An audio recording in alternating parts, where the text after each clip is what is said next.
Functions. All right, guys, so before we get started on today's lesson, are there any questions over the assignments? Any question over any of the homework assignments so far? Yes?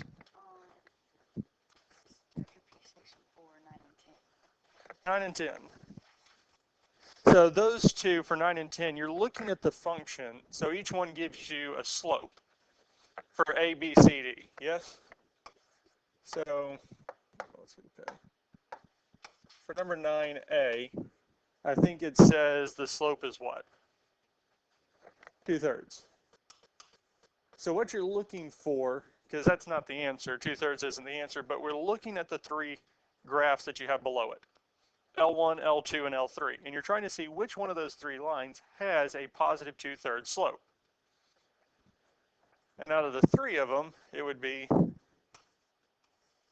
L2, because L2 is the one going up.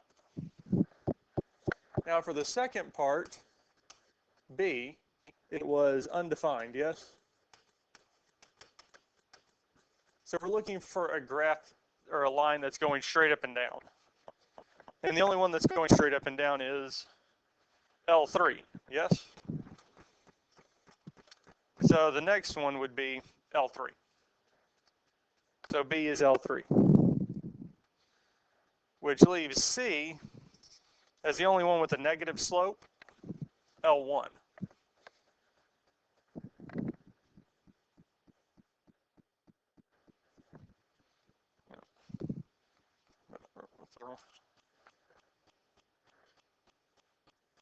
And I think it's -2, isn't it? And this would be L1.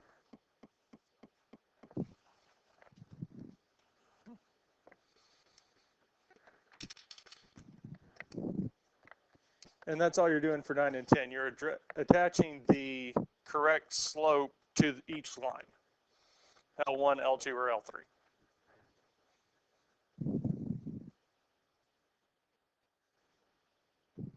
Any other questions on this here?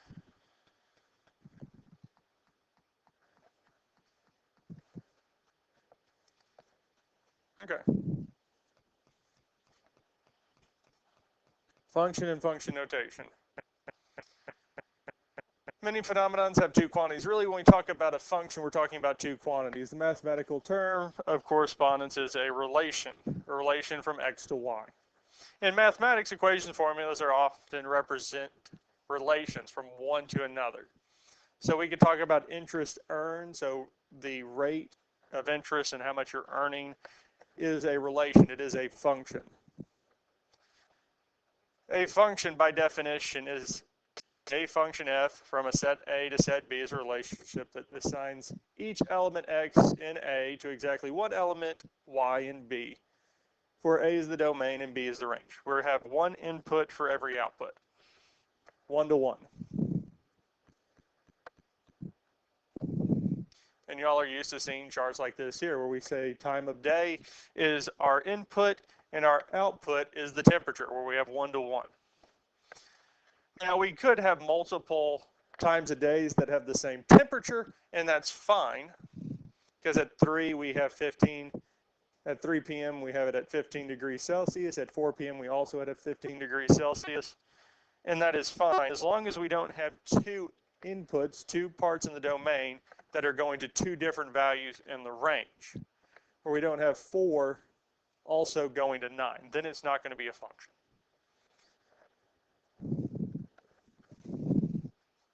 Characteristics of a function. For each element in A must be matched with an element in B. Some elements in B may be matched with more than one element of A. I can have more than one B, more than one output attached to an input. Two or elements of A may be matched with the same element in B. Normal, practical parts of just a function, what a function is. I don't think any of this is new. Verbally, by sentences describing, not too important, or at least nothing that you haven't covered already. Determine whether the relationship y as a function, determine whether the relationship represents y as a function of x. When we talk about relationships as functions, if y has anything else attached to it besides the exponent of 1 and being multiplied by 1, so if we talk about, let me get a different slide, where we have y squared or the absolute value of y, or we have any of these powers or exponents or absolute values attached to y, it's not going to be a function. Those are some of the main giveaways. Because if we look at this here, the input x is the number of representatives from a state, and the output value y is the number of senators. Input to output, that is going to be the same because we can only have so many input for output. When we look at b, well, we have two different 2's going to two different y values. This is not going to be a function because I can't have the same input going to two different outputs. But we can have two different outputs going to the same input. Sorry, two different inputs going to the same output. So we could have 6 going to 8 as well. But the fact that 2 is going to two different ones doesn't work. I can't have one input for two different outputs, but I can have two different inputs for one output.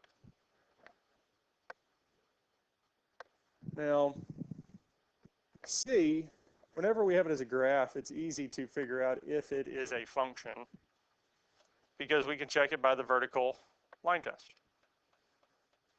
Because if I can draw a vertical line and move it across the graph and it only intersects each spot at one point, it is a function.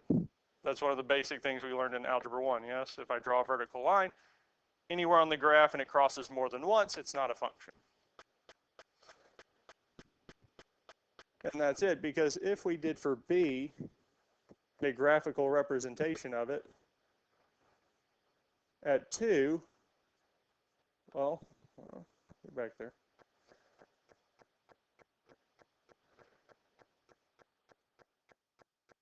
Okay. We'd have a spot at 10 and a spot at 11. We have two spots that would line up, so it's not going to be a function.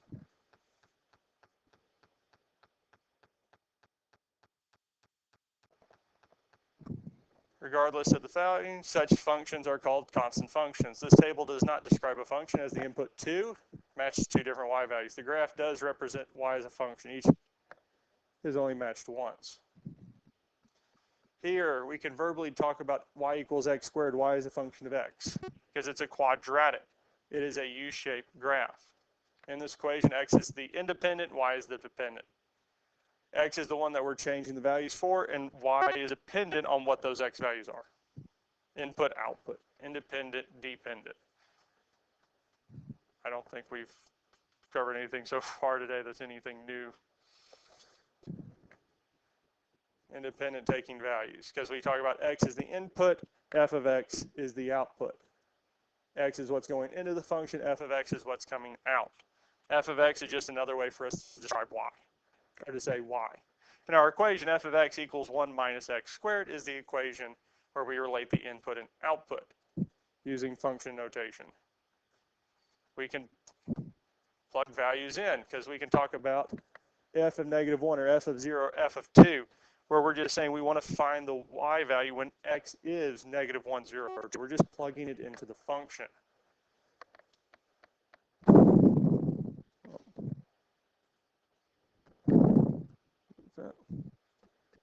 I mean, I'm not going to do, we don't have to do all these here, because if I said f of negative 1, we're just replacing x with negative 1. Negative 2 times negative 1 is going to be positive 2, which gives us 5. Just plugging it in. We can do the same thing with 0 or 2 and find the corresponding values at that point.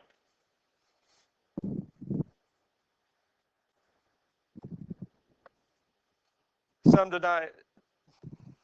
denoted as a placeholder, f of x, f of t, f of s. It really doesn't matter what goes inside those parentheses. It's just giving us a variable to talk about that matches up with the function itself, because these three here are the same function, they just replace the variable. So it doesn't matter what's inside the parentheses, we just know that it's going to be represented on the other side with the same.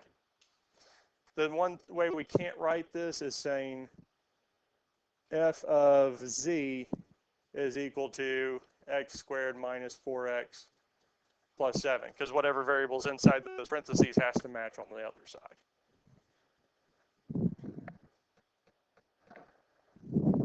Now, we can denote a function by two or more equations. We can give it more parameters, more properties to it, and we call them piecewise functions.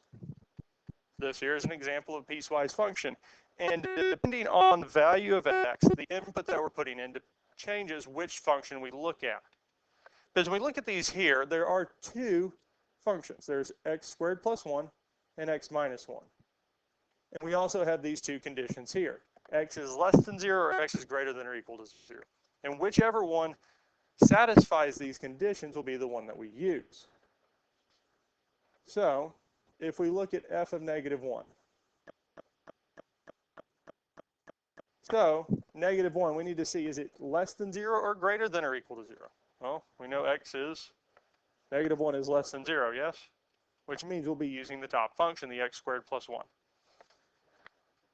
So we'll be plugging in negative 1 into x squared plus 1. Because if it's less than 0, we use that function. If it's greater than or equal to 0, we use the other one. Well, negative 1 squared is 1, plus 1 is 2. Now, if we look at the function, f of 0, well, it's not going to be the top one anymore because the top one only works when x is less than 0. So when we're talking about x is equal to 0, we have to use the bottom function. 0 minus 1 is, well, negative 1. Does this make sense so far? I mean, we can define functions like this in multiple different ways. Any questions on piecewise functions? Not too much? Now, out of all the functions that we talk about, I think it just straight moves on, yes? Piecewise is one of the ones that, if you work on bulk orders or talk about ordering things in bulk, is one of the ones you'll see the most. Because I think most of y'all have at least tried to sell t-shirts in some form or fashion here, especially if you're with any kind of sports or athletics where they talk about t-shirt orders. And that pretty much with any kind of bulk t-shirt order, you get a break on the number or the cost of the shirts if you order a certain number. And the way that they can look at that, especially in their computer system, is actually as a piecewise function. Because what we can say is that, well, let's start off with, say, $15 per shirt if x is less than or equal to 15. Because if you order less than 15 shirts, it's going to cost $15 a piece. Well, it's going to cost you $13 a piece if x is greater than 15 but less than or equal to 25. And we can keep going down the list creating this here to where, and again, they can put these into computers or kind of write it into computer code for your orders to where based off whatever number of shirts is put in, it'll look at these kind of if-then statements to understand which one you're actually going to be charged for, or the amount you're charged for. So this is one of the big places that piecewise functions especially show up. We're looking at different rates or changes based off a given input.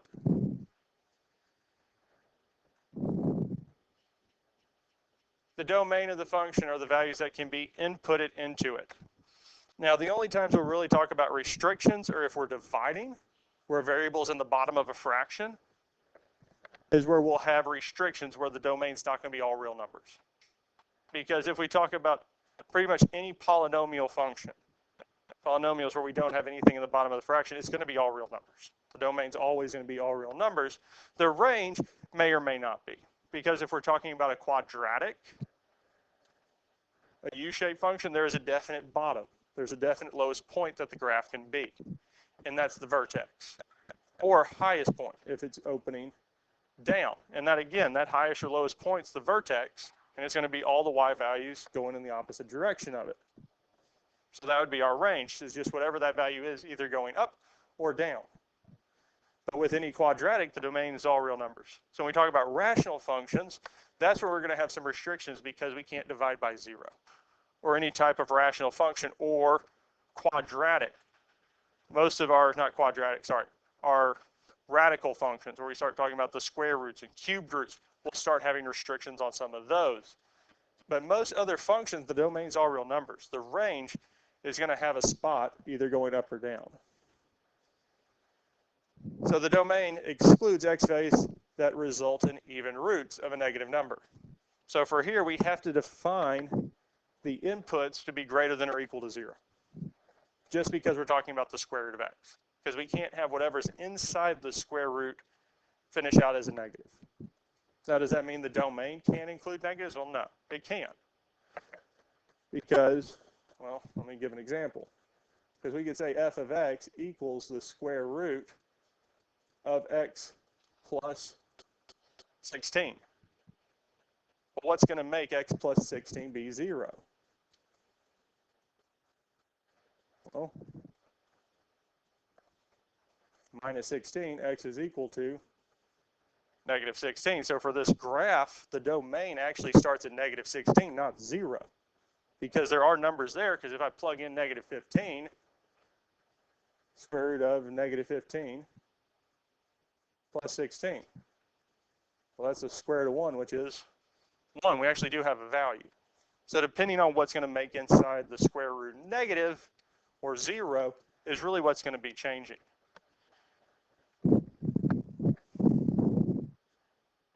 Or it could be that there is no restriction. Let's see here.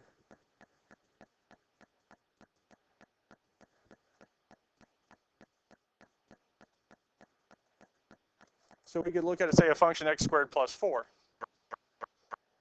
Well, again, what's inside the radical can't be 0 or negative, yes? So this here really, I think we should have looked at as greater than or equal to 0.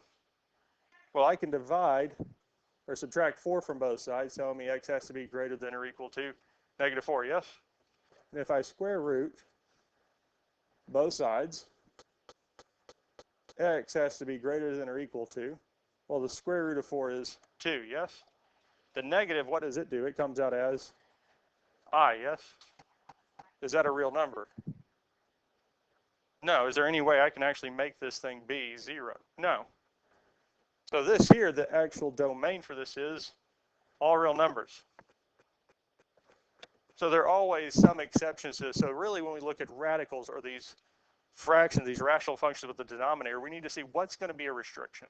With even roots, we're trying to see what's going to make the inside of the radical be negative, especially with even roots. Odd roots, it doesn't matter.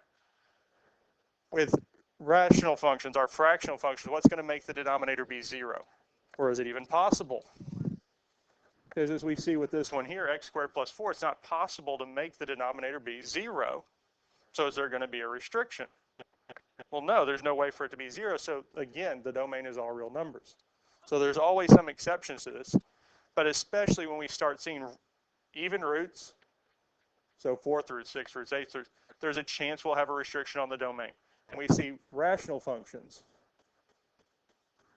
there's a chance there's going to be a restriction on the domain based off of the denominator. Or in this case, it's really considered wholes, because there's only certain values that don't work. And we have this here. Now, most of these here aren't too bad. I'm not too focused on domain and range. They definitely will. I'll definitely have to next semester when we talk about college algebra, because I don't set the standards or rules for that. But they will talk about domain and range. And domain's all the numbers that go in. So I'm going to get a highlighter for this first one, because the domain are the x values. -1, 0, 2, 4. Those are our domain values, the numbers plugged in. Now, if they give us a set of points like this here, and any of the points are repeated, we only put them once. My personal opinion, I think sometimes mathematicians are lazy, so if they don't have to do something, they won't. And if I don't ever see y'all looking into papers or kind of proofs where mathematicians prove kind of most of the theorems or axioms and go about proving stuff. They had a guy that I was told about wrote a 400-page proof, which hundreds of page proofs aren't uncommon. Submitted it for review, because any paper you have to submit for review for them to kind of observe it and make sure everything is correct and you don't have any kind of fallacies, nothing's wrong. And I believe they resubmitted or kind of gave him back his paper, 400-page paper, and I think it was like 30 pages. Because they're like, well, this proof that you did on page 37 has already been proven. So the so many pages that took up, you could just say refer to this person's proof. It's already been done. It's already been done. It's already been done. They pull it all out. The same is for those of you who had taken geometry or took me for geometry, because we proved every kind of theorem or statement once and then never proved it again. Because once we prove it once, we're good. And that's the way it is in most mathematics. Once it's been proven, we don't have to reprove it. We just reference their work and move on. Now for the range, we're talking about these values here. And if I were to list it out, I would list 0, 4, 2, and -1. Even though 2 appeared twice, I'm only going to list it once. Because if we're just talking about the range values, we're not talking about the points. We're talking about what are the outputs, possible outputs that we have.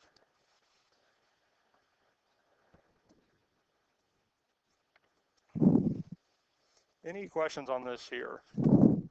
Now, with a lot of these input, output, I would graph the thing.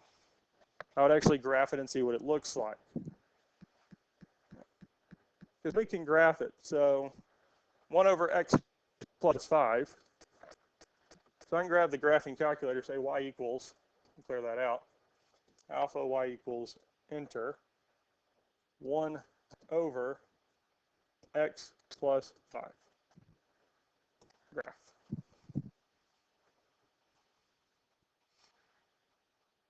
And we have this here.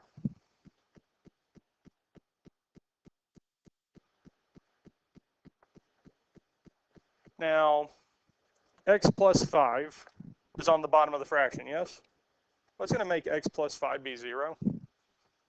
-5, because -5 plus 5 is 0, yes? And if we look at the chart, or our table,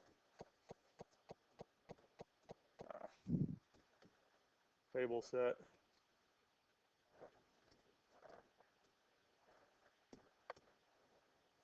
okay. Those are the specific values. If we go here, 3, 4, -5, there's an error. Because at -5, it is 0. And if we notice, as we're coming towards -5, we're 1/4, 1/3, 1/2, 1, they're kind of getting bigger, yes? And if we go to the other side, -1, 1/2, they're kind of going back the other way. And if we look at the graph, we can kind of see that. As it's, okay. Oh, turn yourself off. As we're going towards infinity, positive infinity, the numbers are getting smaller. They're actually approaching 0. They'll never get there, but they approach it. And as we go towards negative infinity, they're also approaching 0. Yes? Now it looks like these two functions stop right there and there. It kind of looks like that, doesn't it? Now, what I can do, tell that to go away. We can go second calculate a value. I'm going to say negative 4.99999 and tell the calculator to figure this out. Okay, that's 1,000,000. That thing's taking off. It doesn't just stop there. Because as it's approaching -5, one side's going up, one side's going down. Which actually means the range on this function is all real numbers. The domain is everything except for -5. So some of these here, I mean, just graphing it helped us see what the range is, what the domain is, just getting a visual representation of it. And that's what I would always fall back to, is visually seeing what does it do. So here the domain is all real numbers except the point -5. A little apostrophe is pretty much saying all real numbers except this set here. So we can say all real numbers except 5. And the range is indeed all real numbers. Now, if we look at volume of the sphere, r cubed, do we have any square roots or even roots? Well, no. Do we have a variable in the bottom of the fraction? No, right? So the domain could be all real numbers, yes? And r is our radius, yes? A radius is just a what? Distance, yes? Can I talk about any number as a distance? It's a trick question. Because what are some radius values that wouldn't work? Negative, anything negative, because I never talk about a distance as a negative amount. So really here, the domain, if we talked about it, right? Okay, right? Domain, if this wasn't talking about kind of volume of a sphere, we're just talking about 4/3 pi x cubed, the domain would be all real numbers. But we applied the fact that it's volume of a sphere. We applied something to it. And realistically, we don't ever talk about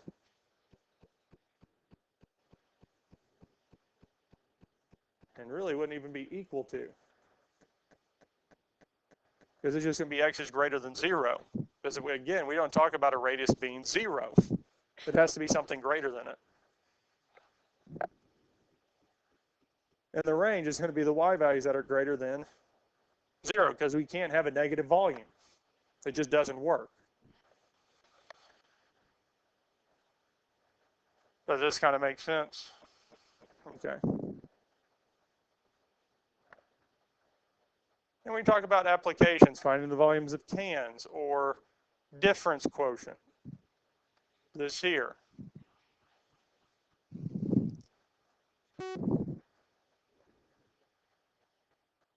One of the basics of definitions in calculus employs this ratio called the difference quotient. And I'm not going to bore you with the details of finding this here, but this is one of the big ones, especially with finding derivatives or changes in this here, changes in amount. Because we're talking about f of x plus h minus f of x, where h is kind of the difference or the change from f of x to f of x plus h, yes? Because that's the amount it changed. Y'all have actually seen this before.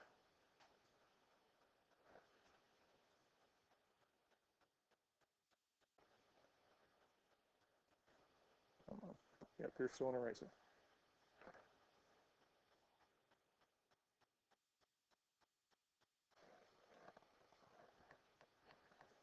Slope is essentially what it's calculating. And I'll show you later kind of the depth that this goes. It's not, well, I don't think it's as bad as it looks. It's just very tedious in doing the overall calculations.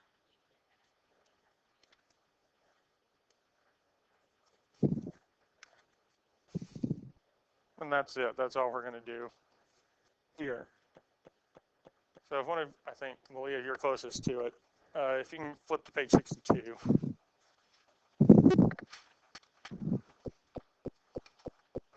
As I'll talk you through this here, so. Yep. So on 62, we're starting off with problem number 9. Set of ordered pairs for in exercise 9 and 10, which set of ordered pairs represents functions a from a to b? So all you're doing is left representing the function. Is it a function from a to b for those given points? That's it. 11 through 29. Determine whether each equation represents y as a function. So you're saying determining yes or no. Is it a function or no, it's not? For 17 or 11 through 17. 19 through 27. find each function's value if possible. You're plugging the number in. So for 19a, f of 1, you'll do 3 times 1 minus 5. And then see what's that value. And that's it. 35, 37. 35. For all real numbers, all real values of x, for which f of x is equal to 0. So 35, 37, and 41, set the thing equal to 0 and solve for the value of x. That's all it's asking. I think it's the most complicated way to ask that, but that's all you're doing for those. And that's it. Question on this here.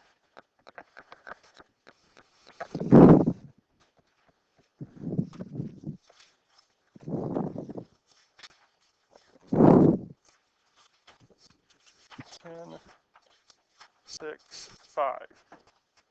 So for number 9, let's see here. Number 9a. If one of y'all will give me the, let's see here, I can get it. I've got a book right here.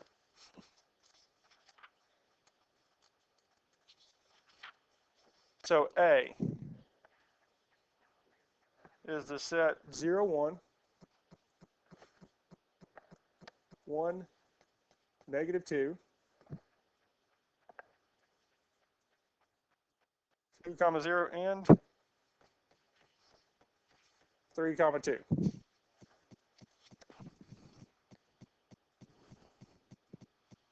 Would this be a function?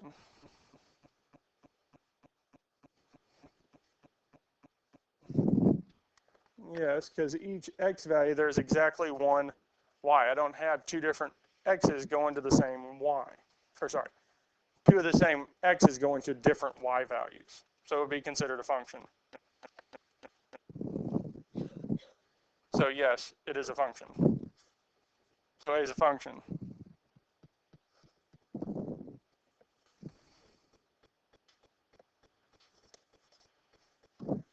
So A is a function. Now B, if we look at B, well, we have 0, negative 1, 2, 2, 1, negative 2, 3, 0, and 1, 1. Yes? Well, there's two different spots where x is 1 and has two different y values. Yes? So would that be a function? No. And that's all you're doing for that one.